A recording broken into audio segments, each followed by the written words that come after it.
Elden Ring Shadow of the Erdtree is a masterful expansion to a game that is destined to be a modern classic. That doesn't mean it's perfect though. As recently evidenced by complaints both on Steam reviews and by popular personalities within the gaming space, I think that the DLC is too hard for it to be fun. When every single attack combo like stuns you and then you're locked into an animation and then you get insta-killed, of course I could beat it, but I just don't really want to. Multiple different criticisms have been brought up, with people complaining either on one side or another.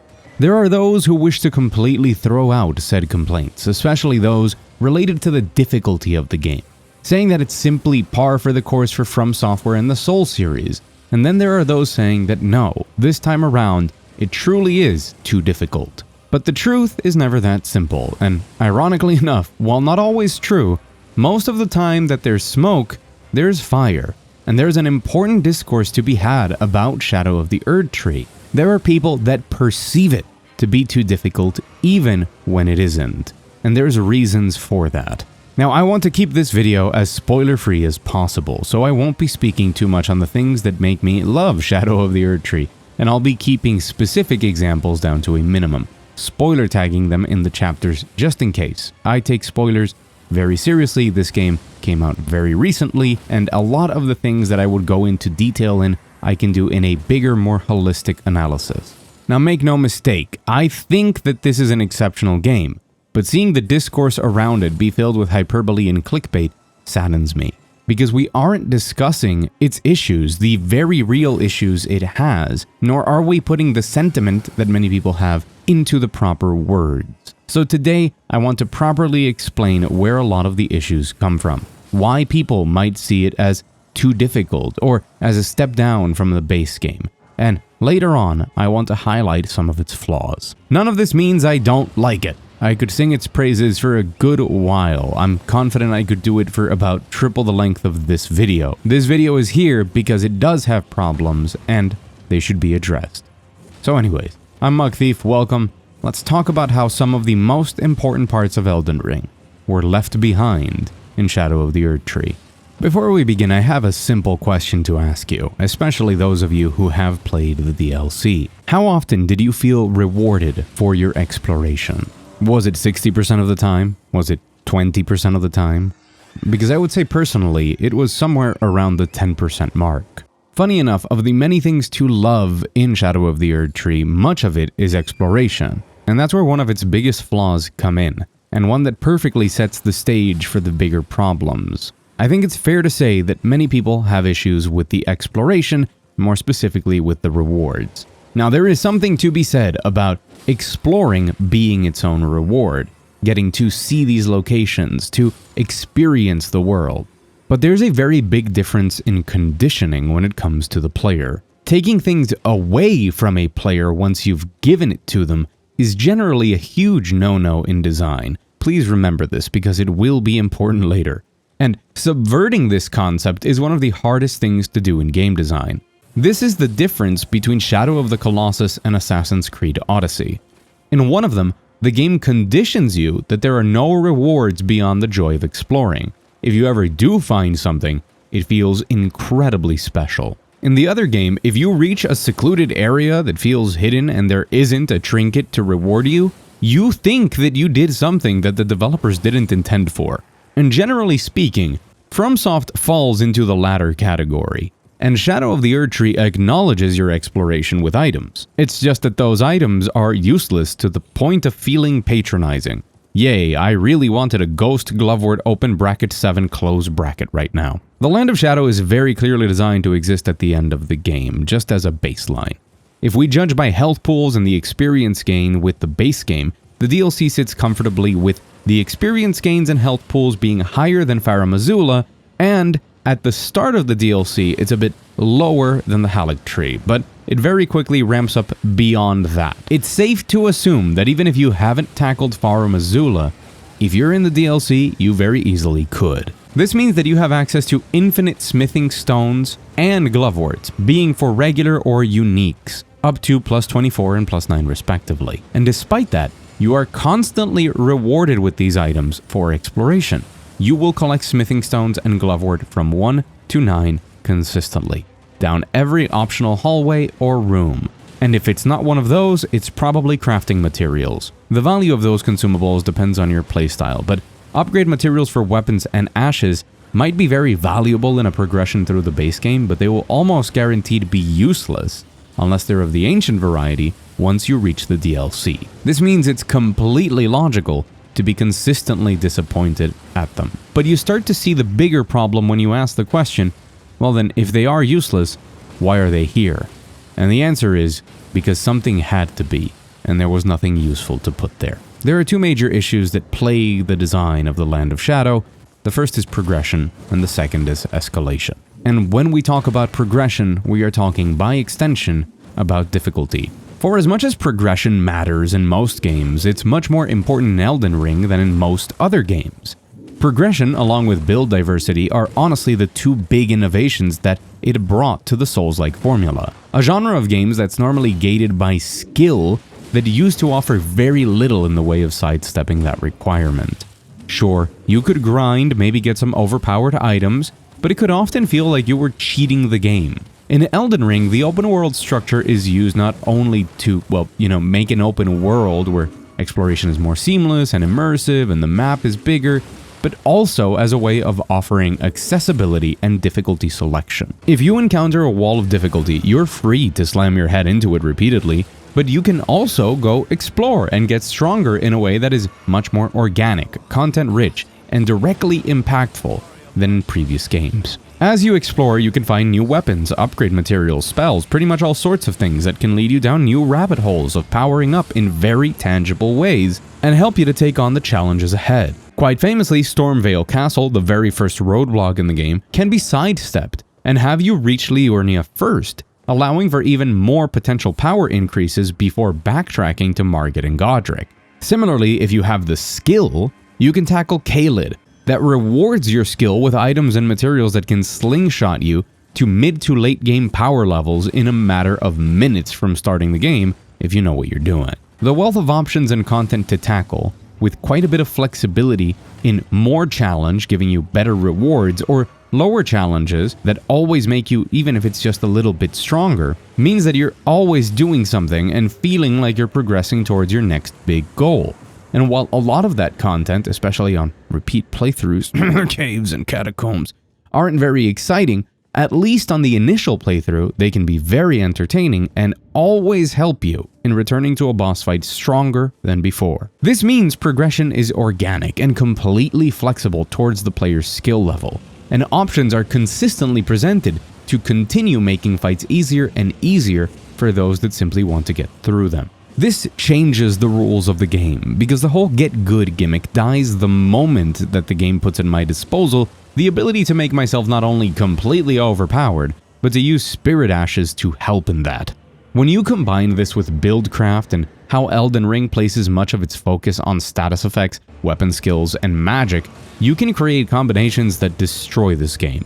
I mean, there is always a challenge present, nothing is truly gifted to you, but if you overcome each small step, or if you have pre-existing knowledge of the world, which is in itself a challenge, you can take all those smaller things that eventually allow you to overcome the bigger ones. This entire progression system is completely absent from Shadow of the Erdtree, substituted by the Scadutree system. And let me be clear here, claiming that the DLC is impossibly difficult requires ignoring the progression mechanic that is introduced in it. The expansion works like a reset. You're meant to get stuck on whichever of the two initial bosses you choose to face and discover that by exploring around the world, you can get stronger, even if it is in this highly specific way. But I do believe that it's such a departure from what many people were trained on from the base game, and it is so poorly implemented that it warrants the confusion and criticism towards it. On paper, the Scadutree fragments that you collect add 5% bonuses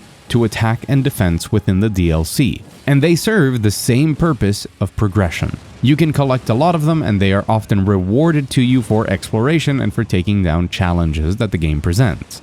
But in practice, they work completely different and are much worse. Here's a list of ways that you become stronger in the base game. Leveling up, which is very impactful almost all the way to endgame. You can acquire new weapons, since for a large part of the game there are objectively better weapons or new affinities in Ashes of War to add to the more common weapons and make them stronger. You can also acquire new ashes, be they of the summoning variety or the war variety. And you can acquire new materials to upgrade, acquiring new spells, which ties into your level progression as you hit thresholds to use those spells, acquiring new armor, which once again, if you are playing the game for the first time, for a very long amount of time, many of the armors you find will be just straight up improvements. You can upgrade your flask, either with more uses or its potency. You can also upgrade your physic with things that are better for your build or to counter your opponent. And you can get new talismans and new talisman pouches, with these items being very impactful in your power level. And finally, you have the entire Great Rune mechanic, where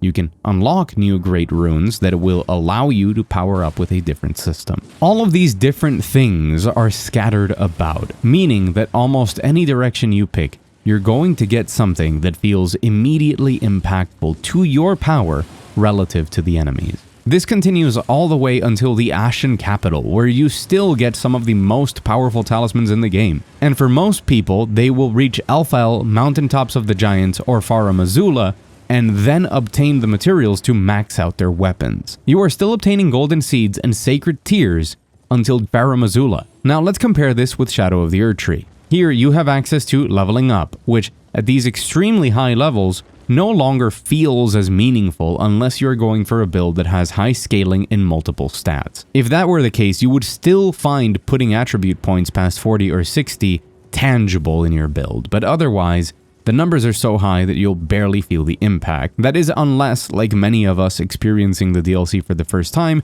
you're pumping vigor or mind, which can always be felt. You can also acquire new weapons, but I would argue only a very select few are stronger or better than what is in the base game, similarly to Ashes of War and spells. And you've already topped out your upgrade potential for them, meaning you already have a probably stronger build set up and maxed out. You can switch your weapons, but you won't get weapons that are stronger. You can get new armor pieces that are useful for build crafting, but no longer will you feel a massive change defensively when switching armor. That is beyond the first set, which is available in the DLC, like in the starting area. That one is a very heavy armor that does offer more defense. And you do get new crystal tears for your physics, but that's it. And in case you hadn't noticed, all of them now have caveats. And everything that's missing from that list, everything that has been lost from the progression systems of the base game, is meant to be substituted by scattered tree fragments and revered ashes.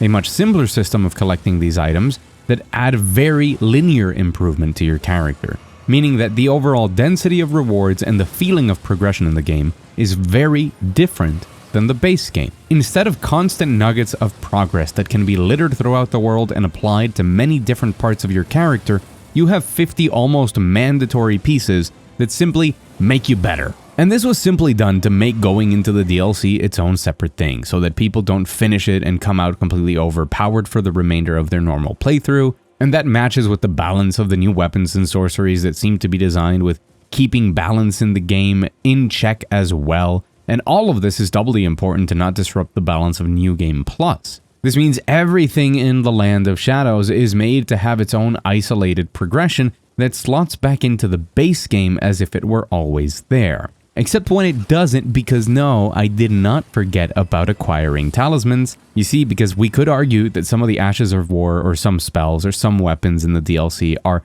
as strong or stronger than those in the base game. But Shadow of the Erdtree does outright tell you that it's meant to be endgame in some of its talismans. While there's many that are for build craft and specialization, others are just straight up upgrades of what was previously available. A rare sign of the same, just stronger, that is otherwise absent from the expansion. I'm saying that it isn't even consistent in this approach, and I just wanted to point that out. It would be easy to argue that in previous FromSoft DLCs this hasn't been the case, but those games weren't Elden Ring.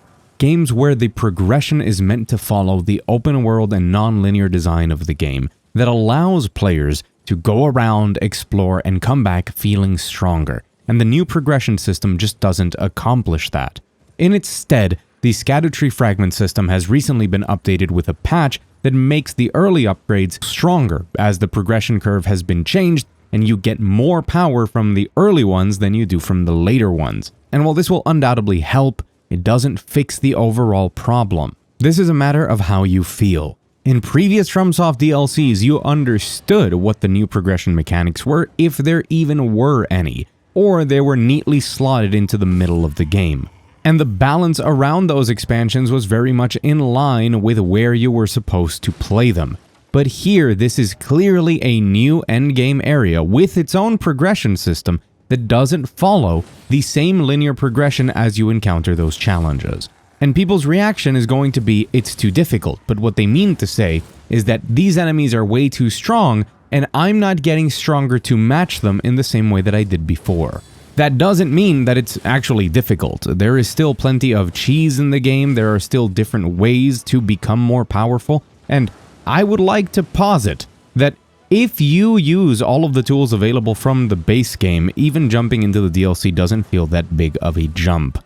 Basic stuff like using Golden Vow or other buffs, making good use of your mixed physic will dramatically reduce the difficulty by improving your damage and your defense on all of the bosses. And these are tools that were simply there, and I do think it is a logical expectation that for the end game content, you expect your players to use every tool you've put in front of them. But if you choose not to do so, you can spend hours out there doing different things, coming back to a boss, and not have gotten any stronger. And that's something that people just don't expect to happen. Now, I don't like saying that something is bad without proposing solutions for it. So, here we go. The first one requires abandoning what is, in my opinion, the nonsense regarding the base game's balance. It does pose a very real problem with New Game Plus, which, by the way, New Game Plus is the reason they didn't choose this. This was contemplated in development for sure, and also because of how From positions their DLC and the lore implications and things like that. But I'm getting ahead of myself again. Just keep in mind that while my options aren't perfect with every detail hammered out, I believe they'd make for an expansion that's more in line with what people want and what the DLC seems to want to be most of the time as well. Shadow of the Erdtree, in my opinion, should be placed at the end of the game, or just not care about how powerful you are in the base game. They should take out the Scadutree fragments and simply add the ability to increase normal weapons to plus 35 and somber weapons to plus 15. Maybe add in the option of obtaining 2 more flask charges, increase Spirit Ashes to plus 15 as well, and have the player continue a linear progression, and more importantly, have all of these different sources of progression that were in the base game still here to distribute the rewards to. Armor could continue getting higher and higher numbers, as well with maybe adjusting some of the damage of the bosses so that it follows more or less the same progression curve as the base game. And I'm sure that if that happened, a lot of people would immediately understand why they're getting clapped by bosses and what they're supposed to do to get up to the same power level. But those would be things they're familiar with. Having them use the Scadutree fragments for as much as they're explained or as much as people might understand them doesn't actually make you feel stronger unless you collect enough of them, and that requires going off the beaten path for an extended amount of time just so that maybe you return, and that isn't impactful enough, giving you this feeling of despair that it doesn't matter what you do, the numbers are just too high. Which also they might be just a little bit too high, but definitely not to the same degree that people are claiming. Of course, this comes with some problems. This means that for people with the DLC, New Game Plus would now have to be reworked around these new higher limits on weapons and stats, and you would have to assume that everyone who reaches New Game Plus did the DLC in order for the new balance to not be broken.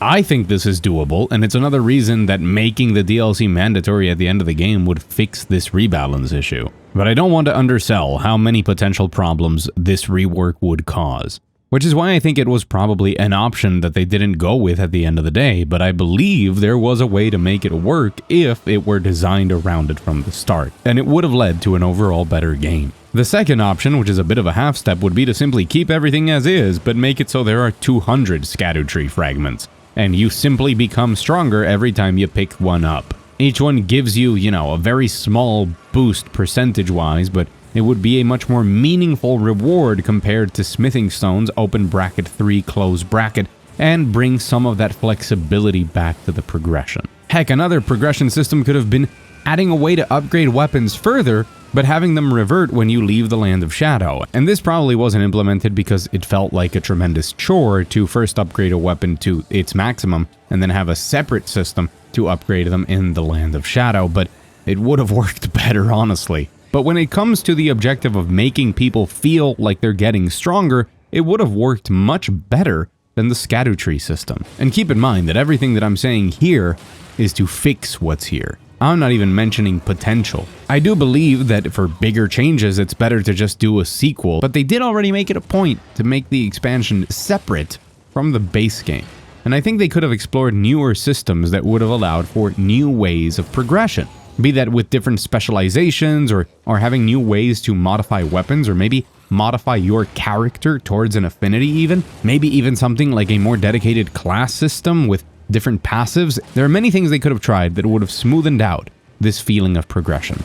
And they didn't. So I hope that explains a lot regarding progression. But that is just one of the problems. The second and even more broad issue present here is not one of scaling damages, but an escalation of design. For as much as Elden Ring can be viewed as an evolution of Dark Souls, and as is pretty typical in FromSoft DLCs, I think there are plenty of hints here as to what they want to do next, but hey, I have a video coming up on that soon enough, remember to subscribe. Elden Ring evolves the formula in very transformative ways. It truly embraces much more of the RPG and buildcraft aspect of these games, and that comes with a lot of fun and a lot of problems. Problems that were apparent before and whose consequences become clearer now, and they become worsened by overcorrections.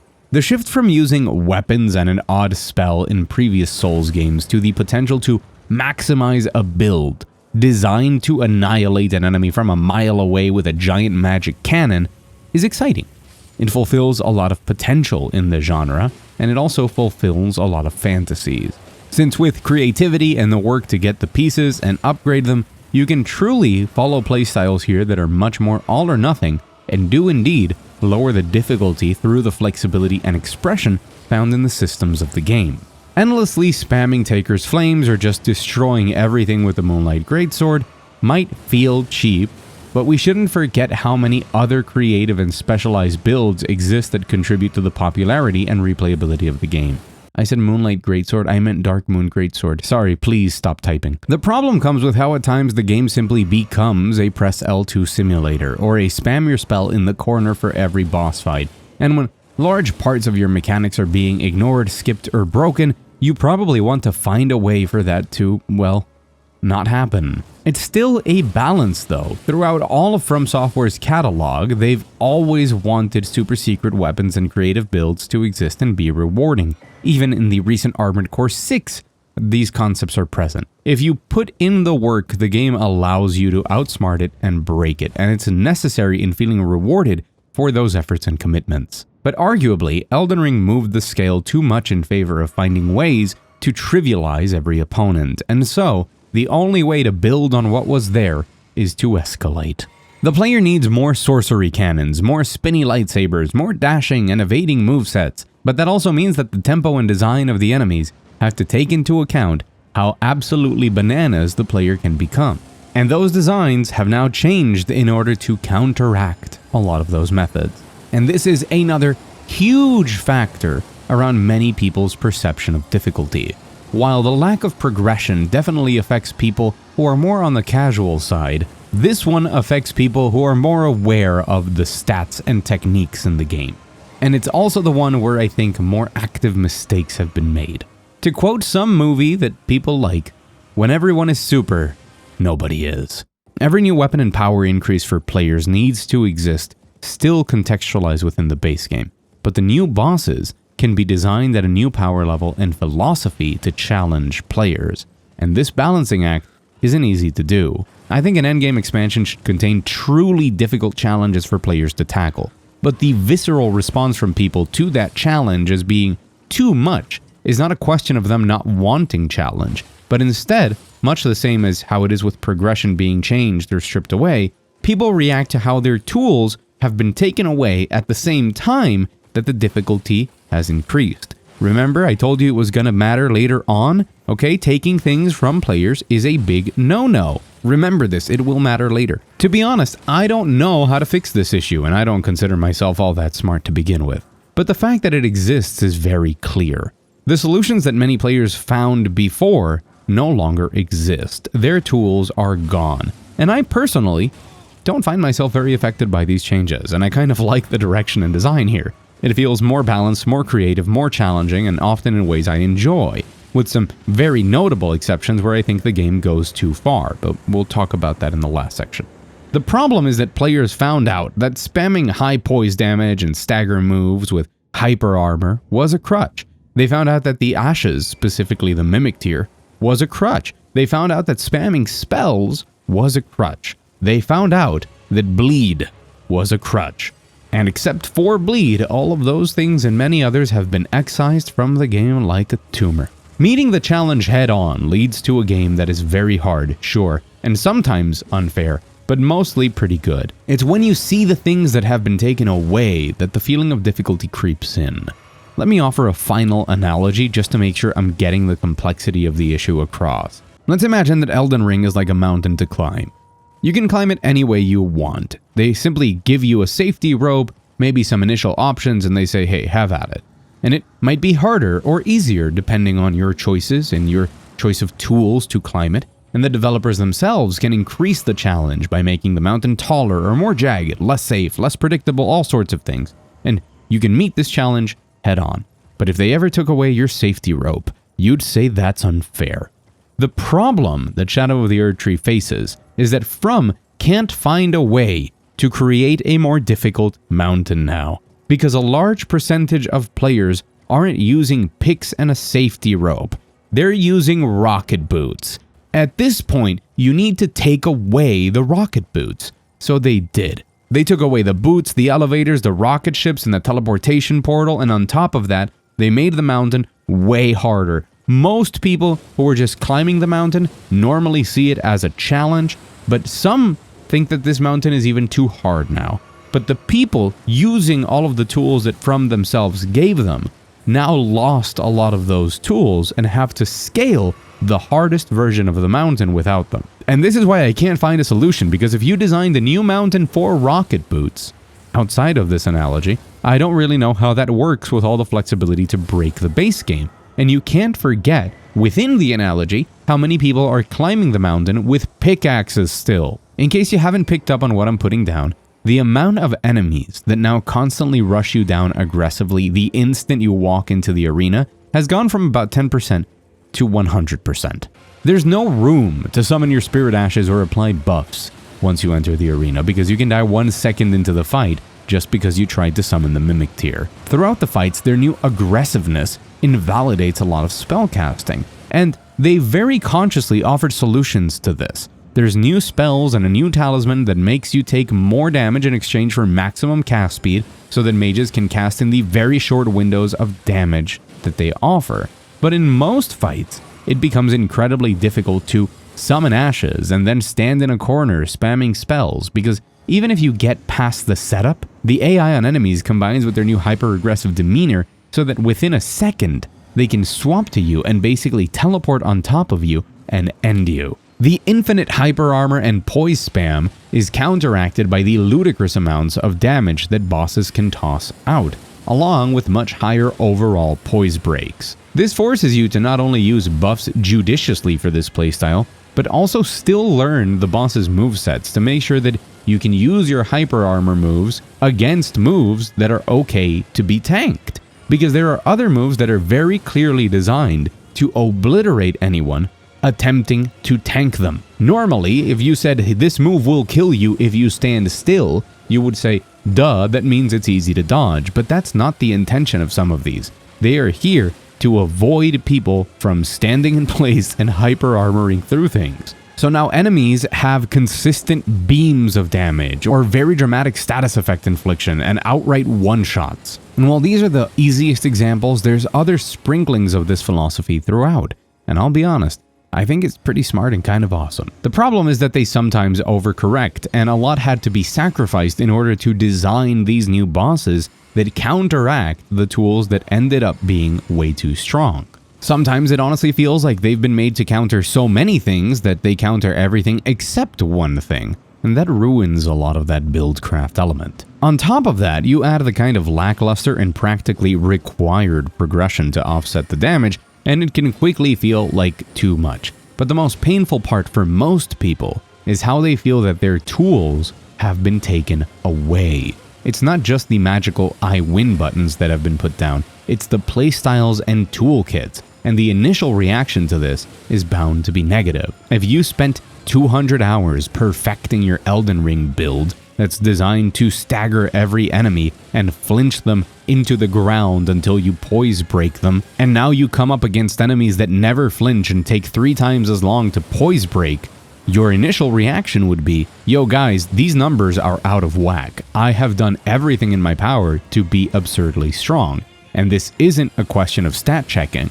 This is a question of the fundamental design of these bosses. This is a fascinating and incredibly complex topic to broach in terms of game design and balance, and while I think it could have been handled differently and much better, I don't think it was handled the worst. It's just something that causes a shock to the player, and probably something that countless video essayists will remark on positively in the design trends of From Software as they learn from it. But it's not intentional design, it's reactive.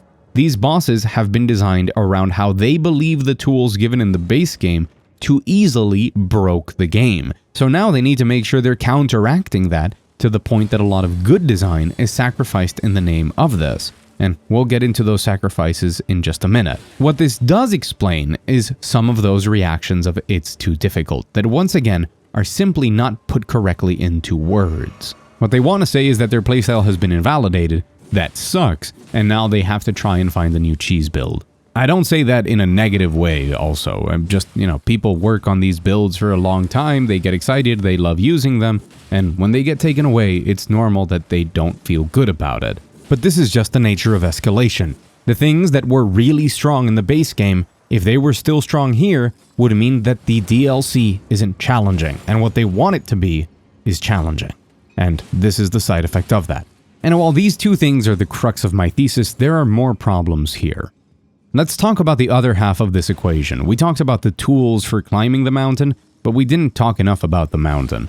To put it simply, the mountain is struggling to keep up. I guess it isn't simple at all, actually. The bag of tricks are wearing thin, and they're doing so in very specific areas that get more and more noticeable. I want to start with bosses, but keeping it spoiler-free means I won't show examples, and I apologize, but I do care a lot about those spoilers, so you'll have a less vague dive into this when my overall analysis comes out. While Shadow has some amazing boss designs, some of the coolest polishing of concepts ever put into one of their games, they feel like polish on formats and archetypes that are already done.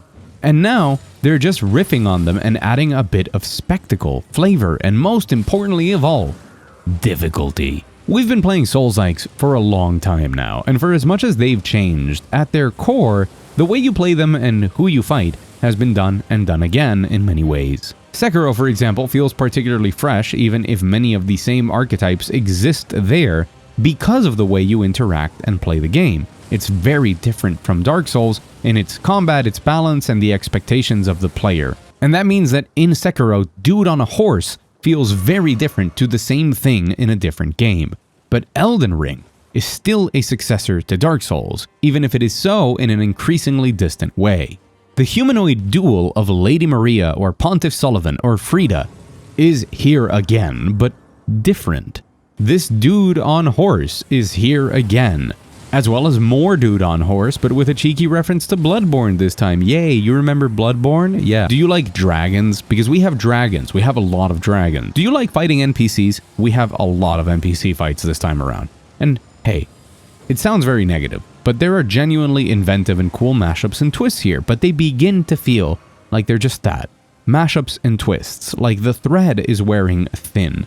These new twists hinge on their inventive designs, callbacks to previous favorites, importance in lore, and of course, their escalation in power. And Shadow of the Erdtree does this more than any game before it.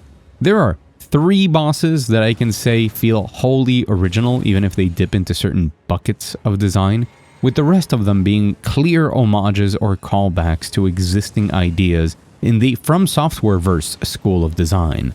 They're still great, but it's wearing thin. There's a reason that it doesn't matter how many times they make a new duel, it's always compared to Lady Maria, or why people compare every mobile brute to the Orphan of Kos, or giant monsters to Ludwig, or duo fights to Ornstein and Smough. and great sword wielders to Artorias, or powerful spell blades to the Nameless King. It's not just that in many cases they're still the best at what they do, but they were the first. If not to exist, which they sometimes aren't, they are the first to really nail and perfect the vision for what would become that archetype. And as we chase that high wherever we go, Shadow of the Erdtree doesn't do once, with its many more bosses, what the old Hunters did with 3 of its 5. Sure, it reaches new heights in world design and setting up those bosses for sure, but this is a video where I talk about some of the bad stuff, so. Now, the biggest issue with this comes with how it intends to add challenge to these boss archetypes, and not just the bosses, but the entire enemy list. Again, a side effect and slight overcorrection of what Elden Ring has become. The new interpretation of difficulty here is to make bosses not just relentless in aggression and designed to counter the quote-unquote broken playstyles of the base game, but also to just be straight up obnoxious in their patterns. And I know what you're thinking. This is a typical Lion's Claw enjoyer when they have to delay a dodge. Lol skull emoji, but the joke's on you because I don't even know where to get Lion's Claw. I abused Moonveil. In all seriousness, despite the potential memes around how people exaggerate the difficulty of avoiding the attacks, I don't find them difficult even if I can empathize with the people who do. For me, the issue isn't there. It's in the length and the downtime. Going back to Lady Maria, people remember this fight vividly because of how it felt like a duel. The balance was perfect to allow for a dance of give and take as the odds turned against you in the second half, but it took advantage of Bloodborne's mechanics beautifully to allow a fight where you are dodging as much as you are attacking. You had to learn the moveset and react to it, but you also put in a lot of damage onto Maria, a back and forth that felt both elegant and desperate, with a good division of offense and defense that maintained a beautiful tension, not just mechanically, but in the narrative told through the fight itself. The bosses in Shadow of the Erdtree fall very close to a category of design that I despise, and that's bosses that you beat because they let you beat them. Even throughout base Elden Ring, when the odds feel insurmountable, there was a level of power exerted from the player that made it believable that you'd defeat them. You'd flinch them constantly, stagger them, break their poise, make them weak and desperate. You would feel the impact of what you did as you took down literal gods. In Shadow, not only do these bosses never flinch and very rarely have their poise broken, all to compensate for the ways people trivialize the base game, many of their attacks are now impossibly powerful. Another symptom of escalation. The most absurdly gargantuan enemies, like Estelle, still feel slow and limited in their options to compensate for it. But there are enemies in Shadow where you quickly notice, hey, you know that you could just do this one attack that makes you invulnerable and explodes the entire arena over and over again, and you could just win? Because that means that if I beat you, it's because you're dumb, not because I'm strong. Many of these attacks aren't contextualized as desperation moves or transitions into another phase, which is normally used to make it seem like they get one attempt at doing it and no more than that, some typical shonen anime logic. But here, these are just things that they do, and that they choose not to do, because I've been spending hours upon hours helping people out on the bosses, and I've seen them spam the same absurdly powerful things back to back many times here. But when bosses aren't busy making themselves practically invincible and turning the fight into a Mario Party minigame where you have to jump, dodge, run, and then dodge, they're busy extending their combos to the number of 7 or 8 hits. I can show an example of a non-boss here. Here's a Fire Knight doing 6 spinning slashes in a row with aggressive tracking. You can armor through it if you have the poise and the weapon for it and risk dying, or you can dodge 6 times in a row. This isn't hard to do as long as you have the stamina, it's just annoying. I can then get a hit or 2 in, and if they want to, they can do the same thing again and I have to dodge 6 times again in order to hit them 1 or 2 times again. This same problem happens with the bosses, but they have more varied patterns that require dodging in a direction or delaying the timing, you know how it goes. But they also leave room for 1, maybe 2 attacks. You spend so much time dodging that even if we ignore the potential for getting comboed or the moves with higher one-shot potential, then hey, let's imagine a world where you have max armor, the Shadow Tree blessings, you've got defensive buffs on, so taking the damage isn't all that consequential to you. The balance here still sucks. I feel like these fights are not just needlessly long, they're just boring. It feels like a waste of my time. And if you have to spend 4 minutes dodging when you haven't kept up with your fragments and aren't using buffs, any mistake in those 4 minutes could spell a death. And there's easy solutions to this, but they come with their own problems. I would normally say that even if the fights lasted the same or even more, giving more windows of opportunity for damage and shortening the attack chains of enemies would make fights more engaging, even if we compensated that with more HP. If I dodge 5 times but I attack 3, instead of dodging 7 and attacking once, fights would immediately feel better. You get to attack, which is fun to do, and the enemy seems less insurmountable because they leave openings, probably because they're tired from swinging their sword 8 times in a row. But then you have to not only rebalance the fight around your stamina management, but also around status effects, since bigger openings and more hits means more status buildup. However, this is strange, and I'll mention again that bleed is still very effective in this DLC, despite how many measures they've taken to mitigate other playstyles. And this is interesting because in previous FromSoft DLC, they have very specifically pumped up a lot of status resistance and given immunity to a lot of enemies. This time around, they didn't do that as much, and I wonder if this is because of lore or not wanting to punish these playstyles more since bleed overall has been nerfed many times. I don't know what that is, but what I'm saying is they were right before. They should have made things resistant to status effects or made them immune, but also made these enemies have shorter, even if they are more difficult, attack chains, giving you more options to attack so that these fights feel more interactive and not like you are just permanently dodging things in a way that makes it feel like you're wasting your time. And hopefully they could also tone down the one-shot mega explosions where enemies fly up into the sky and you can't hit them or you're forced to run away, because it makes it feel like these bosses could just end me by looking at me and snapping their fingers. But oh, I got lucky this time because they didn't do that one move that they do 3 times in a row. Yay. And yes, all of those things contribute to people feeling like the game is just too difficult. When people can't hit the enemy for an extended period of time, depending on what attack they chose, it feels unfair. I am being very serious when I say that if you just let people hit the enemies more, even if the total damage is the same, people would feel like they are progressing, like they have a fair fight on their hands. But the overall philosophy here on bosses was to cancel out a lot of effective playstyles from before and to barely allow new ones to exist, making sure that their openings are minimal and the requirements to survive until an opening are way longer. I specifically entered the DLC underleveled and challenged certain bosses with less fragments than I had available just to test them out, and my final feeling was that these battles were just way too long. The core of these fights still exists to some degree, although they do take some liberties here or there that I don't want to spoil. If you are good at dodging everything, or if you have a good defensive build, you can just wait for the opening, hit them once and turtle back again, and the fight will just be very long, but you will guaranteed win. The question that we should be asking is that fun? Because the now nebulous prestige around beating a difficult boss in a Dark Souls game is getting more and more nebulous by the moment.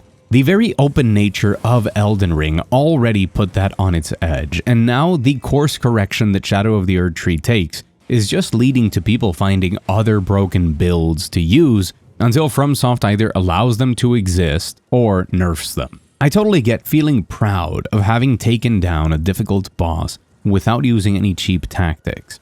But there has always been a very fine line in the design of these. Beating the boss should feel like a triumph, like you overcoming odds that felt impossible. It shouldn't feel like a relief. Relief is an emotion that I experience when I get rid of dread, when I get rid of negative emotions. It is tied to a negative feeling. I don't want to feel relief. I want to feel joy. And I do feel like here, within a couple of bosses, that line feels blurred. Balance in Souls games teeters on a knife's edge, and I think that From understands that we're in for a change soon enough. And I overall believe that Shadow is not just an excellent expansion, but a worthy send-off. It feels like From Software has truly squeezed as much as they could from it, in a good way. They play the classics, they add some new singles in, and a carefully curated bonus of B-sides. But it does come out feeling uneven in the way that many of those song collections feel. It has soaring heights, some of the highest the series has ever seen, and some very unfortunate lows that feel deeply woven into the DNA of Souls in a way that's not really avoidable. And it's partially due to their excellence that the formula and vocabulary of these games begins to feel tired, and the need to innovate can spiral into a direction where difficulty is misused. I believe they are quickly hitting the upper limits of what is possible in the eternal escalation and evolution of the genre without a bigger change. And don't misunderstand me. I'm not saying I'm tired of Souls-likes, because I'm not. If the next FromSoft game were Elden Ring, but a different universe, and they put in a couple of changes in mechanics without touching the core of it, I'd lap it up. I'd just go on the ride again. I'd pretty much give anything for exactly that. But I am growing fearful that the constant escalation and broadening of scope is creating more design problems than what can be solved. And the only way to do so requires more significant changes. And I don't think that From is content with just taking another victory lap, because that is what they have done here. Despite these flaws in its design that has led to these people crying out because of its difficulty, Shadow of the Erdtree is a victory lap. It is excellent. It is, in my opinion, with those flaws, even better than the base game, which, while not my favorite From Software universe, and while not the one I consider to be their best game, is my favorite, and one of my favorite games of all time. So exploring this concept of difficulty and trying to identify where these comments are coming from has been very intriguing, because while it doesn't affect my enormous enjoyment of the game, it does open my eyes as a bit of a From Software historian that I consider myself to where they could be headed towards next. And I'll talk about that soon enough. I want to thank you very much for watching. If you made it all the way to the end of the video, please do me a favor and one-up some of the inevitable comments who think that I hate the game, or that I didn't finish it, or that I think it's too difficult, and type down below "Get Good" skull emoji. I will heart every single person that leaves "Get Good" skull emoji in the comments below. I want to also give a very special thanks to my patrons, the people who go a little bit above and beyond in helping me reach my goal of making entertaining videos for you for a living. Thank you to Mika, Islar, Kite Jr., Alf, Fluffy, Alex, Silent Strike 46, Rap ID Ralph. I'm very aware that that's meant to be Rapid Ralph, but I'm going to choose to say Rap ID Ralph, and Provocatse 23. If you want to join the patron wall, there's only one tier, it's $1. You get up on the wall at the end of every video, and you get your name read out at the end of the long form ones, so get in while you can, I guess. I also have intentions of expanding the Patreon by letting my patrons choose which retro game I'm going to do an in-depth analysis of next, so if you want to help with that decision, get in soon. Keep enjoying games, have a great time, and as always, I'll see you again very soon.